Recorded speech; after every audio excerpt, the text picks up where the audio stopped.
Okay, good afternoon, everybody. Welcome to The Backstage, a project of resilientchurchleadership.com. My name is Eddie Copeland. I will serve as the host for our conversation this afternoon, and I'm coming to you live from the very cold 65 degrees South Florida, which is why I'm wearing a jacket today. But I got no love and sympathy from my friends on this call. I'll address that resentment later. But if you've wondered, what in the world have I stumbled into here on this webinar?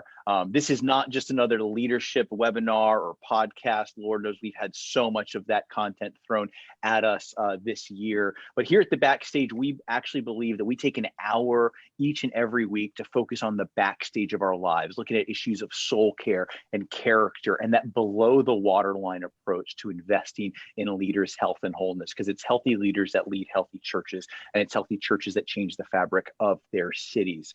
So listen, this week, though, you are in for a very special episode. We typically have two special guests with us, but today we're actually going to take a look back at the content that we've covered throughout the year and highlight a little bit of what we've learned on the journey here at not just Resilient Church Leadership and on the Backstage, but what we've learned as leaders in our own right, in our own organization, in our own different spheres of influence and vocational practices. But we're really going to talk about what have we learned about resiliency and how has resiliency and soul care kind of interacted with one another. So we're going to jump right in. This week we are joined by some dear friends. I'll just start the order they're on my screen here.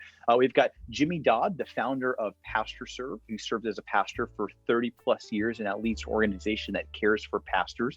We have Dr. Margaret Diddams, the principal leader of the Diddams Group, the editor of the Christian Scholars Review, and an industrial psychologist, an organizational psychologist in her own right. Dr. Eric Brown, a professor and licensed professional counselor. Lance Witt, the founder of Replenish Ministries, and Mindy Caliguire, the founder of soulcare.com. And listen, over this last year, friends, we've really kind of talked about resiliency. We've kind of talked about soul care, but we've also moved through phases as a group that has fostered some of this dialogue here at the Backstage. And if we're honest, we started off just kind of we're thinking in terms of weeks. We started just hosting some webinars and producing some conversations around, hey, like what does soul care in the midst of crisis look like? So if we look at the crisis phase in the spring, we were really kind of talking about weeks. Weeks turned into a longer phase in the summer where we started to talk about months. And now we're in this kind of phase where we're talking about the words like a new normal. Like a lot has changed as we look back over these 9-10 months together here as we've been journeying and talking about resiliency and soul care. And maybe if we could just kind of break today's conversation up into those phases. So to jump right in, let's just start with phase one. We want to start back in the beginning of March. Mindy, Jimmy, Lance, and I were actually hosting some conversations that became ResilientChurchLeadership.com, that became the Backstage, which you're watching here. But we were really just kind of speaking to the moment, right? Pastors were in crisis. We had never encountered anything like a global pandemic before and all the implications on our church. Certainly for us here in South Florida, in the movement I lead called Church United, we had just seen a lot of pastors just go through some extensive high-profile moral failings. Marriages were flaming out and burning out well before the pandemic, actually at the genesis of our movement, which we kind of fell backwards into, wait a minute, like if leaders' souls aren't healthy and whole, we're never going to see sustained gospel movement. We're never going to see sustained gospel transformation if we're leading continually out of a place of emptiness and out of a showmanship rather than a deep well that is connected to the Lord. And Mindy, if I could just start with you, you were actually an early driver of that conversation. You were part of the team from the very beginning. Can you take us back from your perspective of what drove the conversation in those early days? Yeah. It did emerge out of the shared vision that all of us have and continue to have around this idea that it's what's going on the inside that really matters most in terms of our ministry and our work. But in those early days, I mean, the whole country, we're all, NBA is canceling, Ivy League is canceling, like all these sporting things are happening. Churches are reeling with knowing Easter is just a few weeks away. And I think really, Eddie, you and the team you have of these pastors on the ground sort of as a community in South Florida, you were starting to get a bazillion messages about the level of fatigue, the level of chaos, really, that everyone was trying to step into. And we were looking at each other as friends saying, is there any way we can meaningfully step into this moment? And we thought, well, let's just try offering something like what we're doing even now today, never knowing it would extend this far into the future.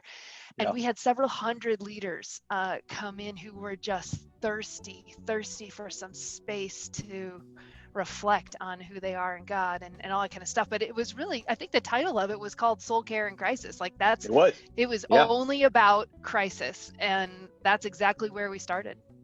Well, it's because we thought we were just going to stay in a short, kind of acute sense of crisis. And we had no idea that this pandemic would not just continue on, but all the implications that would bring to our leadership, to our own families, and to all the different spheres that we as leaders touch. And Lance, you were a part of those early days and those early conversations. You've had dozens and dozens of conversations with leaders across the country. What did you sense in those early days? Yeah, I mean, I think first off, just people's rhythms just got turned completely upside down. I was actually really impressed with how quickly pastors were able to pivot and to move to kind of really embracing digital strategies and move their services to online. And pastors were showing up really strong with that leadership gift. But I think at least what began to emerge with me was this strong sense that pastors, while this was a moment of kind of courageous leadership, it was also a moment to really show up as a shepherd and to really be a priest to their congregations, to their staff teams, because they had staff members who are now, having their world turned upside down. What their job was yesterday, running a program in a building, all of a sudden got completely, turned on its head. Families are beginning to have to parent kids, and I mean, not just parent kids, but actually train them and school them at home. And so there was just all of this upheaval. And so I felt like there was a need for pastors to really slow down.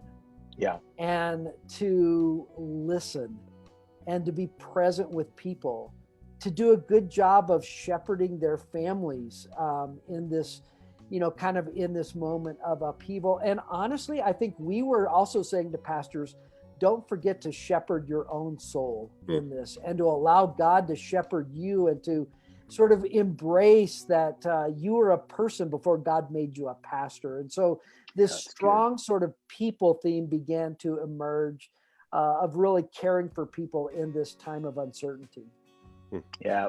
Lance, I so remember you were just digging in on, guys, we're dealing with a lot of crisis, we're in a lot of uncertainty, but what does it look like to shepherd and care for your own soul? And that idea really kind of was a little bit of the springboard to this larger conversation on the backstage. Because in that crisis moment, I think if we're honest, we as leaders began to find a little bit of a pop-up of here and there, whether it was in anxiety and depression and anger. We started to reveal there's some areas that I'm actually not okay in. And those early days kind of accelerated a lot of what was to come, which is why we said, let's take a back seat and really say, let's invest under the waterline. And Jimmy, you were there too. Does any of this resonate? Did you remember some of those conversations? I know you're the oldest guy in the group. I'm just kidding. I'm totally kidding. I love you, Jimmy. Just kidding. Classmates with Margaret, but we won't share who's older. But yes, I mean, at the very start, I think that there were actually multiple segments. I think there were some that were actually energized because, they're just very much entrepreneurs, and they almost liked the challenge of, okay, we've got to shift. We've got to do some very, very quick pivots here. But there were a lot of people, especially those, I think, in the urban core, that were devastated immediately because they did not have the capability to do anything online. And while most of those folks in the white church can give through online and on their phones or whatever, there were lots of black churches that we're very, very engaged with that all of a sudden said, okay, we're in a bad situation. So I think that there was a sense of panic that was there very quickly in the urban core. And so we just began to hear from more and more pastors, I don't know what to do. I'm in big trouble. I don't know if I can last even a month because it's hand to mouth right now. and the fact we don't have church, we don't have offerings. There will be lots and lots of larger churches where, I mean, like if you're not there, I mean, like you might give still. You might still give because you might have like, you know, the things that just happen. But oftentimes in the urban core churches, if you don't have church, there's no offering. There's just no offering. And so we just heard more and more. So we just began to hear crisis very, very quickly, and it was heartbreaking.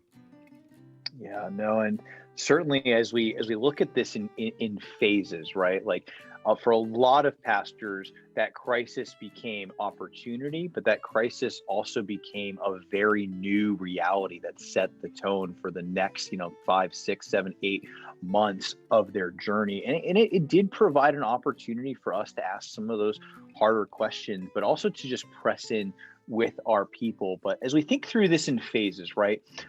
In phase 2, right, in the summer, we thought that there was just a few months to get through, right? We weren't in crisis as much. We were trying to figure out ministry, I think, across the board, whether you're in the urban core or in the suburban world, pastors in general. It started to kind of figure this out, right? Like it was rocky, our knees were kind of not with us, but we were starting to get tired.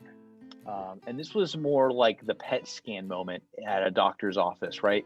When like we thought we went in for one thing, we thought it was no big deal. We'll take some Tylenol. The doctor says, yeah, you can take that. It's going to help you with the pain, but let's just do a PET scan. And that PET scan started to reveal some other issues and some other problems. And Dr. Brown, I would just love to hear from you in this moment. You've been counseling a lot of pastors, a lot of leaders. Margaret, you as well have just met with so many different leaders across this.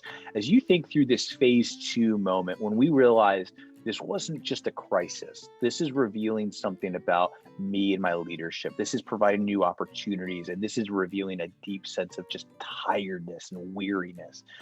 What did you hear? Like what stood out to you in those phases? Yeah, I was deeply impressed. And one of the reasons I was thankful to join you all is because you really did put soul care at the very beginning of this process.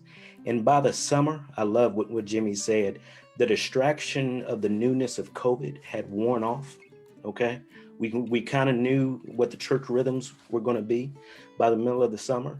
And then we had to deal with home, right? We had to deal with ourselves. And I think what struck me is that 2020 just been a horrible year in a lot of ways. It's really exposed the fault lines of our mental health.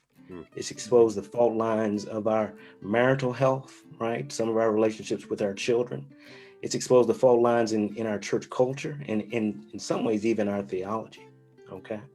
And something that I tell people all the time is that some of the best therapists I know who work with couples have been divorced. All right. And a lot of people don't realize that when you look at the divorce rates of therapists who work with couples, it's just as high as the divorce rate, in the general population. All right. And I think a lot of pastors began to see that as well. Just because you're a good preacher or teacher, or you can explain spiritual things really well, that does not mean that this information has worked from your head all the way down, not just to your heart, but to your emotions. Okay.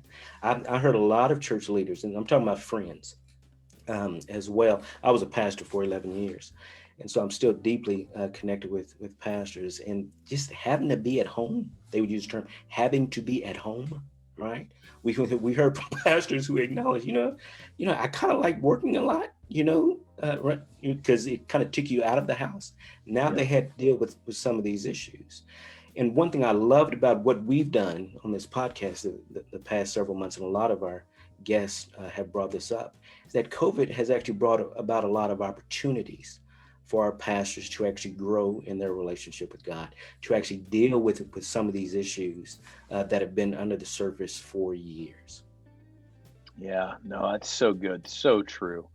I remember early on in that phase, a conversation that my wife and I had where she literally sat me down. She's like, do you even like being home during the day? And I had to honestly answer, I think so, maybe not sometimes. Like, it's just dealing with that reality of it. It was difficult. We had to look inward.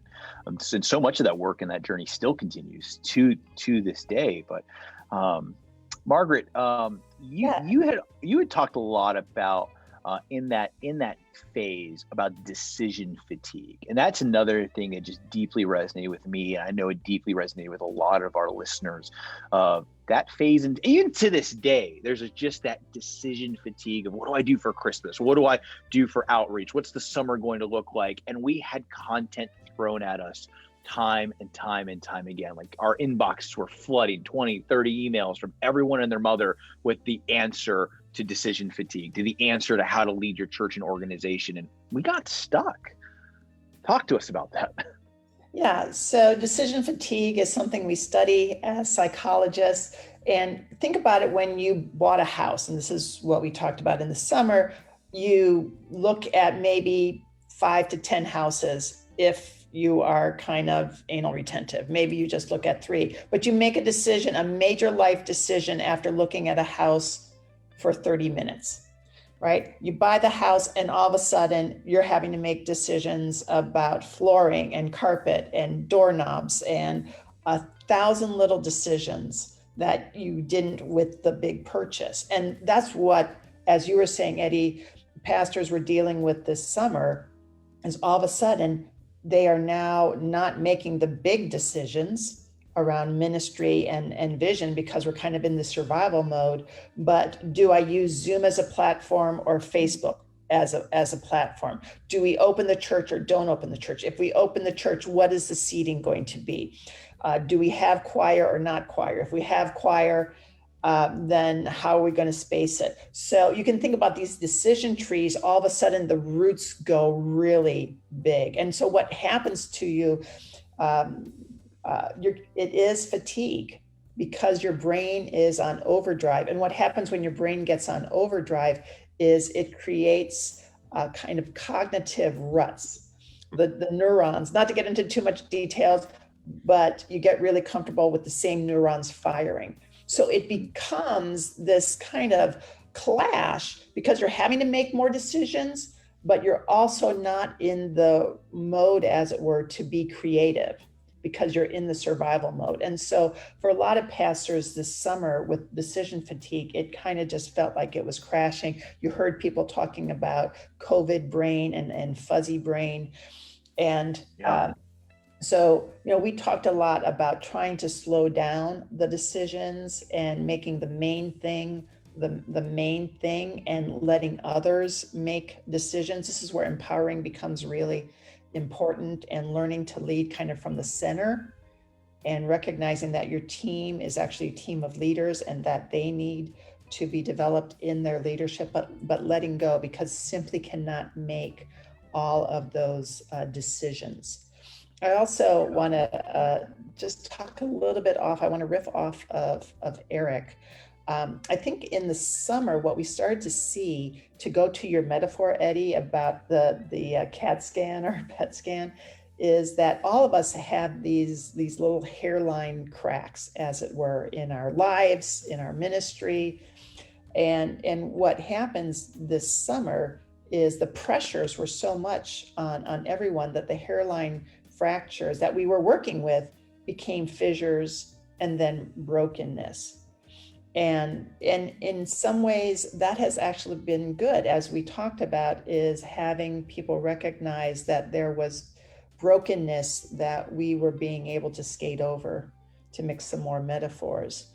And so the good and bad of this summer was recognizing some brokenness that we needed to address in ourselves, in our churches, in our communities, but recognizing that this is a good thing to do, that this is a healthy thing to do. And just to say one more thing is this: we always talk about Pandora's box, right? We don't want to open Pandora's box and have all these awful things come flying out. But if we think about, we can kind of think of COVID as that Pandora's box. We opened and all these things fell off, but the real heart of the story is the only thing left in the box is hope. And so in a way, we can, again, to go to the medical, this was an opportunity for us to scrape some wounds, right? Just to move towards some healing, because we had to get rid of all the gunk and focus on the hope of the gospel. Let's just park some time there, friend.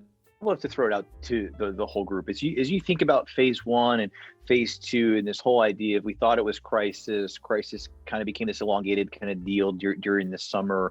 And we went through this. I really like this whole medical analogy of the PET scan revealed some of these cracks, right? The PET scan revealed some things about myself, my life, my leadership, my church, my structures, the things that I value, our scorecard at churches, the list could go on.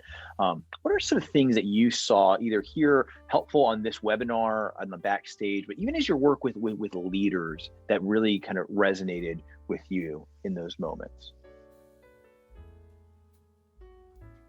I can jump in on that.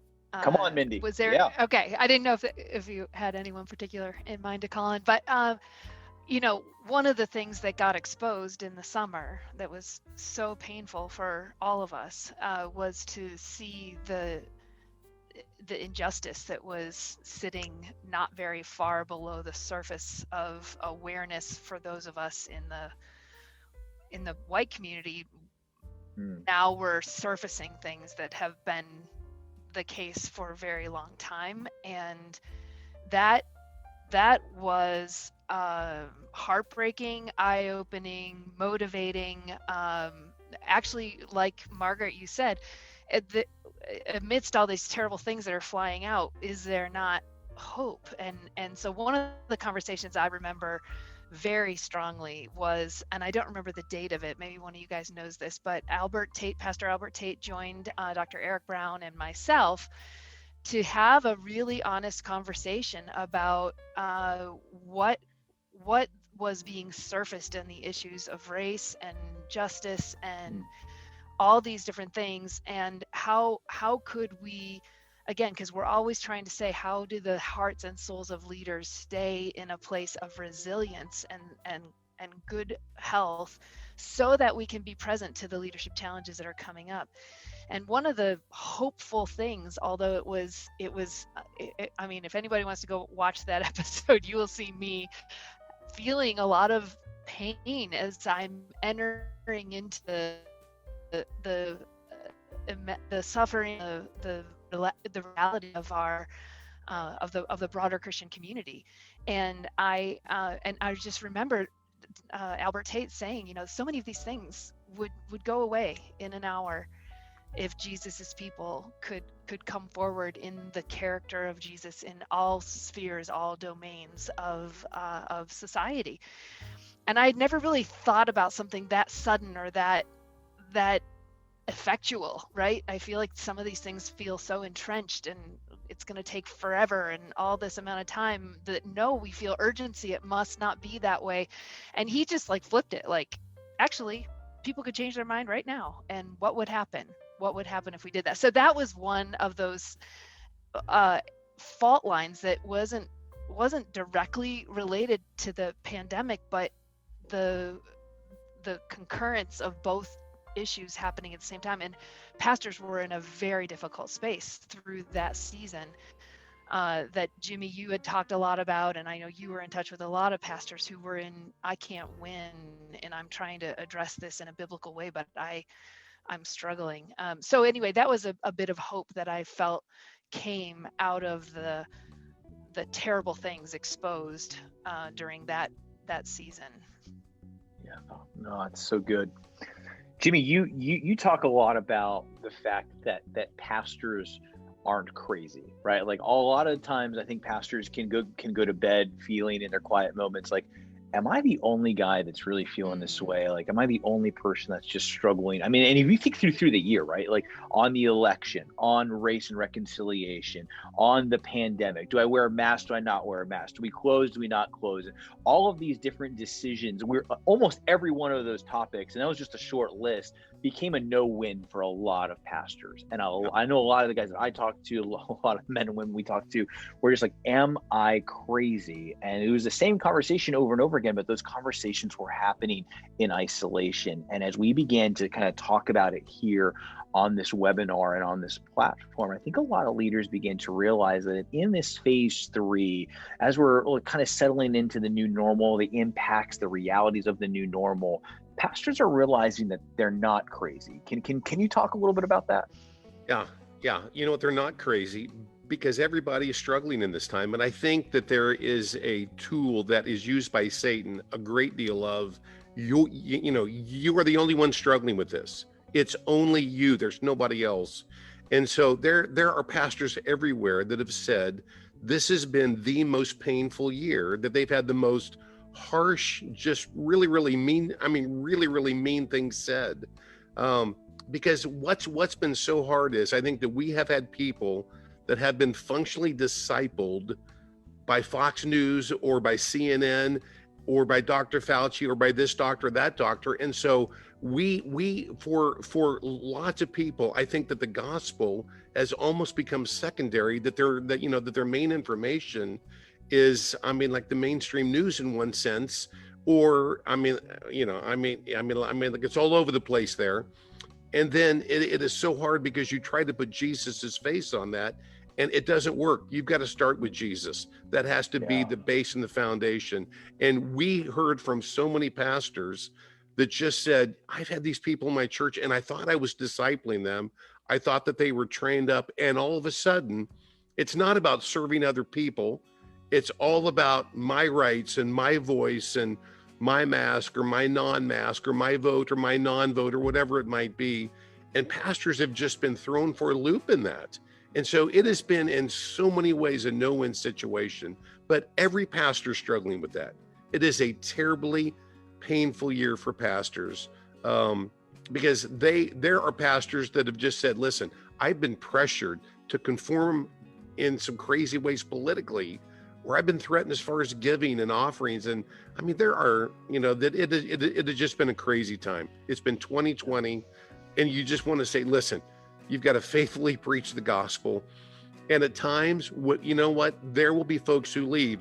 It's like in John 6, I think that's the passage, right? in which Christ preaches, and like everybody leaves, right? Everybody says, I'm out of here. And there's times in which you faithfully preach God's word, people will leave.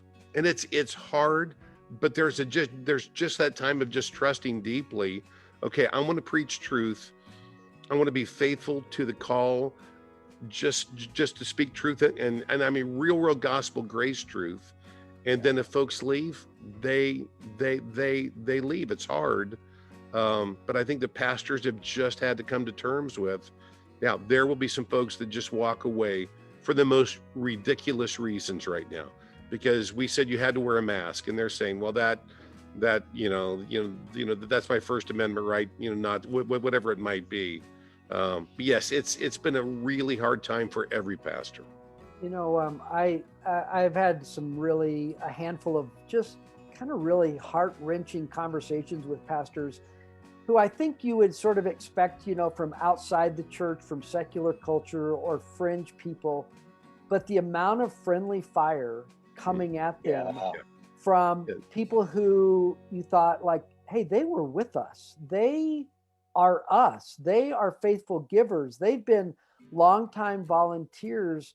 And so I think for pastors, that's been some of the painful stuff to absorb, is like, it's not from some disenfranchised fringe. These would have been people you would say they're core people who are walking away from our church over some of these, issues. And I think it's just been heart-wrenching for a lot of pastors to accept that. Dr. Brown, you in your counseling have come across dozens of, pastors, ministry leaders, marriages. As you think about phase 3, right? Almost like where we are today, what are you seeing just from your purview, as a lot of these, decision fatigue, anxiety, low grade depression, like a lot of this is just set in. What are some themes? That's so good.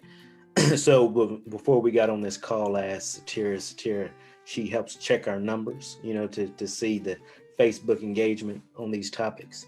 And, she told me the 2 topics we've done this year that has had the highest engagement on Facebook, sharing, commenting on, is Jim Wilder's, right? Jim Wilder's topic was loving your enemies, right? That tells us something.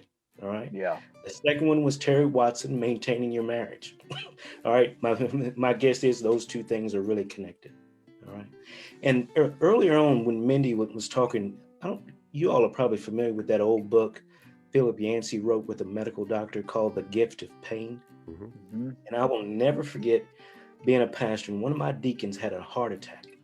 And when I went to visit him, the first thing he said, Eric, I've never been so thankful for pain. Because he said, if I couldn't feel the pain, I wouldn't have known to go in to the ER. All right. And I think that's part of the hope that we've heard, particularly in phase 3. I feel like we've had some great guest speakers to really talk about the importance of soul care and that character formation. Okay. I think one thing that struck me, one of my favorite episodes was with David Wang and Margaret. All right. When you all were interviewing. And one thing David Wang has said in their research, they found that younger pastors tend to engage more in petitionary prayer, right? Younger pastors deal more with asking God for things, but older pastors tend to, they slide into contemplative prayer, simply learning to be with God, right? And I think that's the gift of pain, that maturity. When you don't have control over life, I think about Marilyn Robinson's book, The Gilead. Gilead, I'm sorry. If you've ever read that, that's just a contemplative book, right? I think of the old African-American pastor, Howard Thurman.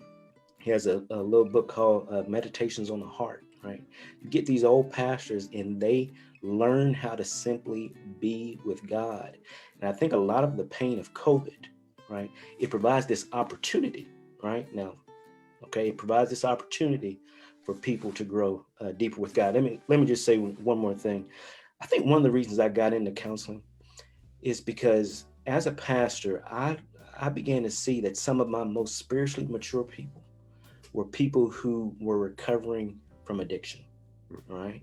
There's something about that addiction process that forces, it doesn't force everyone, but it provides this opportunity for people to go through these steps, these 12 steps that honestly we should all be going through, okay? But the pain of addiction kind of motivated them. Now, it doesn't motivate everyone, right? Some people, their life just goes to the left. The other thing that I was always really impressed by was some of the healthier marriages that I saw. Some of the stronger marriages were marriages that had suffered from infidelity and adultery, okay? And I've heard over and over, even within my counseling office, I've heard people say, I wouldn't wish this on anyone, but our marriage is actually getting stronger as a result of it, right? There's something about pain that opens up this opportunity for us to work on some of these issues that have always been there. And so I feel like what we see in phase 3, right? If you go back and you look at a lot of those videos, they're pointing us to this hope that Margaret spoke so well about. Yeah.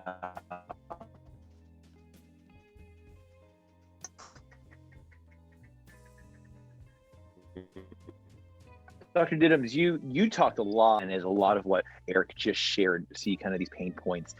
We realized as leaders that we need to be shepherded and we need to be fed and rooted, and that our teams and our people needed to be shepherded and led. Can you just speak to some of those learnings for you? Yeah, I really, thank you, Eric. I really loved the conversation that we had with David Wang and with Jim Wilder. And a couple things out of those, both of them had a sense of the importance of accountability. But when we think about accountability, how are we framing it? Are we framing it as someone sitting across the table from us who's grilling us?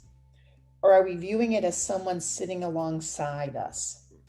And both Jim and David, their idea of accountability is really someone who is coming alongside, who is willing to listen and not be kind of the kind of spiritual cop.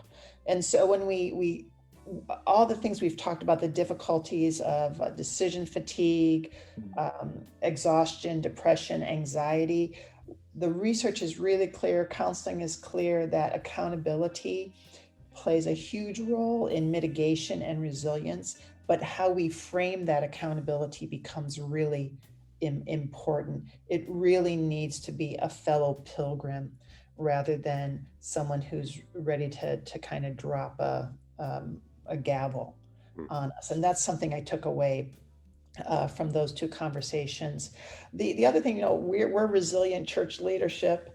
And I just want to talk a little bit about what we're learning about resilience, because resilience is not in a crisis mode. It is in this long-term area. And when we think about resilience, I like to think of it as smoothing out the curve when you're going through a chronic issue. So the lows are not so low and you're able to come back. Biden uses the term build back better. He actually gets that from the humanitarian disaster leadership literature. It's not a political phrase. It's from humanitarian care. And the idea then of resilience, having that resilience, accountability is huge, purpose is huge, as ways to not go deep and then be able to come back strong. But what's important in that resilience is the recognition also that our brain is designed to keep us safe. That's the prime directive, is to keep us safe. So when pastors are feeling depression or anxiety, that's actually the brain in a very dysfunctional way trying to keep us safe. And what I mean by that is, you all had sometime in high school or college, you learned about fight or flight, right? When there are negative, harmful, when the brain perceives danger, it doesn't go to the frontal lobe. It goes in the midbrain and just down the spine, and you get the spidey tingles, as it were. When you have 9 months of that, your brain is wearing out. And so it's not a spiritual issue. It is your brain is just running out of glycogen, basically. And this goes back to what Jimmy was talking about, is pastors feeling shame that there's something about them that is leading to the anxiety or the depression, but really it's just being worn out. And so not easy fixes, but it is so important, as Eric was saying, to be more reflective, because that slows down the brain, as it were, and tries to get things up to the frontal lobe where you can think through them. And also relationships. Yeah. We've talked a lot about the importance of healthy relationships. And to go to Jimmy's point, and I'll stop, is we're all tending through social media, whatever, with the multiple of channels, we're all talking in our own echo chambers. And so rather than talking to each other, it's like echo chambers that are separate, that will not talk. And I think we have to get out of our echo chambers and be willing to engage with people that we wouldn't naturally do, to bridge those gaps in the body. That's really well said, Margaret. Yeah. If we can, I think you opened up actually something that we can spend a few minutes talking about here. I'd love to actually hear from the entire group on this next question before we get into our practical exercises. You shared with us a little bit of, like, as you've watched all these episodes as you've been a part of the backstage, you've shared a little bit about what you've learned about resiliency in ministries and what it means to be resilient. And I'd love to ask each and every one of you, like, what have you learned about resiliency over these last 9-10 months? What it could be, an episode that we've had here, a special guest, or maybe it's just something that you've read or the Lord has just shown you. And just to give you some time, I'll start, right? Like, I think at the core, what I've learned about resiliency in ministry is you can have the greatest strategic plan, you can have the greatest team, you can have the greatest whatever, the most resourced organization, but at the end of the day, resiliency for me is about our rootedness with God, our rootedness in His Word. And it's actually that, more than anything else, that is going to keep me resilient in ministry, to wave those, to weather those ups and those downs. And I know that sounds really basic. That sounds like a Sunday school answer, but I can't tell you how much of the last 9-10 months has just revealed the deficiency for me in that area. When I thought about resiliency, or when I thought about what being a strong leader looked like in the church, and just the profound, like, oh man, like I was so close but so far. A lot of these conversations have led me back towards that. So that's me. Lance, what about you? What have you learned about resilience? I think 2 words come to my mind: limits and rhythm. And I think for so many years of my life in ministry, I tried to live as though I didn't have limits, or I somehow didn't have the same limits as everyone else. And so I think learning to embrace that I have limits, and those are actually a gift from God, and to embrace my limits of time, emotional capacity, energy, all of that has been good. And then to really own my own personal rhythm of weekly life, and that I have times, as we've talked about, for reflection. That Sabbath has been kind of an anchor practice for me during this time. And when we're in a season where so much of life and ministry is draining life out of our bucket, I've got to have a rhythm to make sure that there are actually things putting life back into my bucket, and that self-care isn't selfish, but it's actually good stewardship. And if I can do that, I think I'm in a better place to lead others and to be resilient in the process. It's good. Thanks, Lance. Eric. Yeah. And so I think over this past year, what keeps coming back to me as I listen to our podcast is we need resilient teams. We need resilient communities, right? Not just individuals. I actually learned this from my old boss, Margaret Diddams, right? That burnout is not an individual factor. It's a systems issue, right? It's a systems issue. That's a great quote. That'll preach. Right. And that we can give that to Margaret, right? I will say this. I had a student when I was a professor at Wheaton. It was after he graduated. He came from another country. I think he was too timid to push back on me when I was his professor. But he emailed me. He said, Dr. Brown said, in our counseling classes, we always talked about self-care, but we never talked about communal care, right? His focus was much more collectivistic. And he said, we really need to talk about how we can care for each other. And I think that plays into resilience. Oh, it's really good. Let's see, Mindy. Yeah, for me, definitely one of the high notes.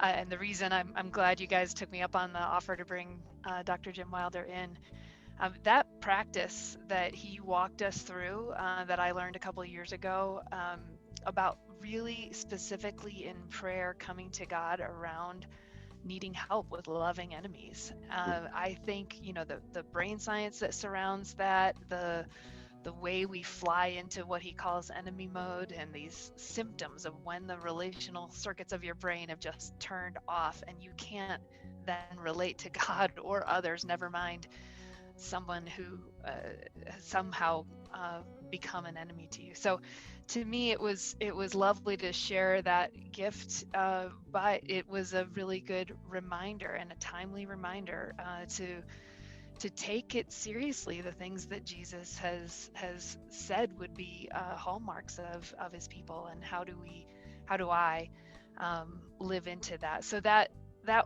one, I want to sneak another one in, Eddie. I think another theme that has been a personal thing in my life, that has been part of my own journey, but to see it week in and week out, and it's kind of like what we were just talking about, is the role of relationships and how vital they are for, Margaret and Eric, the way you guys have talked about what's happening in the brain as we're building relationships of trust. And it's fundamentally healing to us. It's not just a fluffy, nice, sort of in the pink zone kind of idea. And we have seen how isolated and exposed and overexposed so many leaders have been. And they just don't have these kinds of relationships. And so I love that we've represented a wide swath, of consultants or therapists or coaches or spiritual directors or ordinary peer relationships in your circle of ministry peers in your locality. But those relationships and the intentionality that we've got to bring to that is so massively critical to the resilience that I think we as stewards, Lance, you're right, we're stewarding this life that God's given to us, and we must have those people in our lives. With the Lone Ranger version of this it will not last. So anyway, that's been a theme that I've seen throughout almost every single topic we've looked at. It comes back to, who are you walking with? Who knows what's really going on in your heart? Who can you talk to about this? Before we go on to Jimmy, I just want to share, as you were sharing that, Mindy, if I think back of our own story here in South Florida and our own journey here at Church United, because this gospel city movement was birthed out of tremendous pain and brokenness in the church, and these moral failings, these marriages blowing up very publicly, wounding the capital C church. That pain actually caused us to realize that we need one another for a long-term gospel momentum to take ground here in the city. That I actually need Jimmy, Mindy, Lance, all these co-laborers in my life. I'm not in competition with them. I'm not in competition with the pastor or church planter down the street. These are essential co-laborers. These are gifts to me in ministry for my own resilience and the resiliency of the gospel in a region. Just deeply, deeply resonates with me, Mindy. But Jimmy, drop some knowledge bombs on us, brother. What have you learned about resiliency? I mean, you have the largest team of us here that do this work day in and day out. And I'll just what are the themes of what is your team learning? What are you learning about resiliency in this season? Yeah, it's one of those things I think that we just have to know God is sovereign, that he knew that this whole thing would happen, and that he can use this for good. And I mean, over and over, I have to say, okay, the Lord is my shepherd, I shall not want. He maketh me to lie down in green pastures. Not he asks me, he invites me. Sometimes he maketh me. And you know what? This whole time of COVID, he has made us slow down. It's like, I just have a sense that God has been saying, hey, you know what? Slow down, everyone. Slow down, everyone. And then all of a sudden it's like, okay, that's it. COVID, boom. And you know what? He made us. He made us rest. He made us slow down. He made us take more walks. He made us read more books. He made us have more family meals. He made us have more conversation with our spouses. Those are actually good things. And I think that to be actually resilient is, even in the midst of pain and heartache, you can see good, and you can see that God has still used this for good, and we have to take advantage of the good that's there. Yeah, it has been a hard time. It's a marathon. We have to stop. We have to get liquids and carbs. We have to be able to have vacation. I mean, we have to have Sabbath. We have to journal. We have to have those walks. We have to be able to slow down, because if we go, it is just not sustainable. And in one sense, I think that those pastors that have actually thrived in the midst of this see this in one sense almost as a gift of, yeah, it's been painful. There's been death. There's been heartache. But God is trying to, I think, create some brand new rhythms of slowing down that I pray are always with us, and that we don't ever forget this, because there have been some good things. No, I so agree with that, Jimmy. Thank you for that. All right, friends, we have about 8 minutes together here left, and every week we try to take at least a few moments to actually talk about, what does this actual rhythm of soul care, what is this investment below the waterline, this investment in the backstage, what does that actually mean? What does that actually look like? How can I do that personally? How can I do that with my team? And I really would invite you to join us next week as we reflect on 2020, and Mindy and a few others are going to lead us and your teams through some very practical exercises. But maybe in our last few minutes, Lance, if I could ask you, can you lead us through what's in your heart and what's in your head about what practical support on soul health and resiliency could look like? It's just one simple exercise. Yeah. As I'm having conversations around the country, I think there is this sentiment everywhere, like, just get me to the end of 2020. Like, if somehow I literally said it this morning. If I can just survive this dumpster fire of a year, 2021 surely has got to be better. And so I'd like to, as we wrap up today, kind of just challenge that thinking with a phrase that I've been giving teams around the country. And it's not really, Eddie, a very soul care friendly phrase, but it's this idea to take the holidays by the throat. And by that, I mean, be proactive, really be intentional about this. And so if I can, let me just share a 1-minute story about the year was 2013. It was December the 28th. I had just helped Connie take down Christmas decorations. I plopped down in the chair and I just had this moment of self-awareness. Like, I was so irritated, so frustrated, so stressed. And when I thought about it, actually, I was mad at myself because I know better. We had not done a good job with the holidays. We'd said yes to a bunch of random invitations. We'd overspent. We were just squeezing in time here and there to try to do something that was meaningful. And it had just been a miserable Christmas. And so I went into my office and I flipped open my computer and I went to November the 1st of 2014. And in all caps, I put this phrase: don't do Christmas like you did last year. And because I know my tendency to blow things off, I followed it up with all caps saying, no, seriously, don't do Christmas like you did last year. And I made a commitment that on November the 1st, I would kind of like really, put in the big rock. So here's what I want to say to all of us. We got 21 days left in this year. Let's salvage this and do these last 21 days in a way that is life-giving, that is meaningful, that takes time to reflect and time to enjoy our kids, our grandkids, our spouses, create meaningful moments. A lot of times moments just happen to us in life, but we can also create some great moments.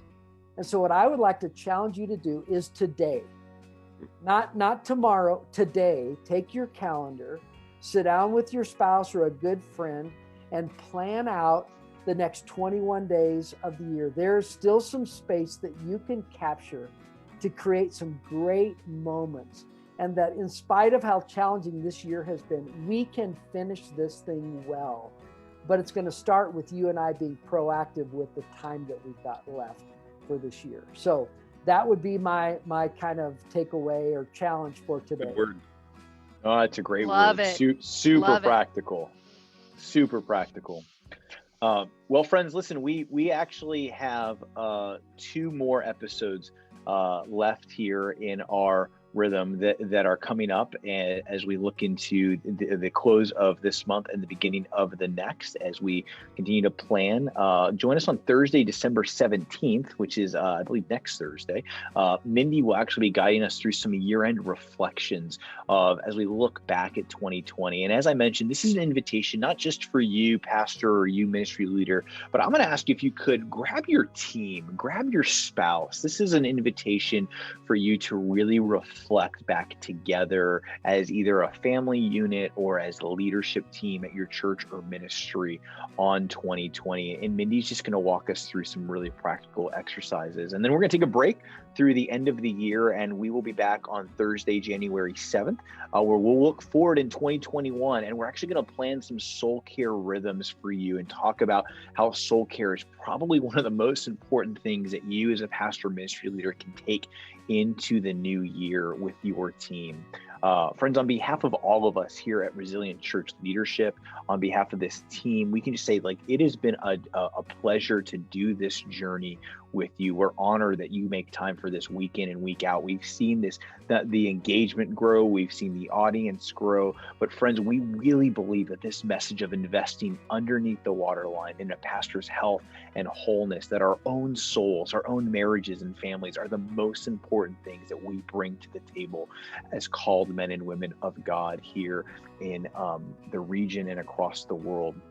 So I want to encourage you to like this page, share today's webinar, get the word out, invite your friends, take an hour to yourself each week to invest in your own health and wholeness. Because at the end of the day, healthy leaders lead healthy churches, and healthy churches change the fabric of their city. So visit our website, resilientchurchleadership.com, for a lot of the exercises and books mentioned today. So I want to say thank you to our wonderful guests and panel for joining us and really sharing a lot of what you all have learned throughout the year. And we will see you next Thursday here at the backstage at resilientchurchleadership.com.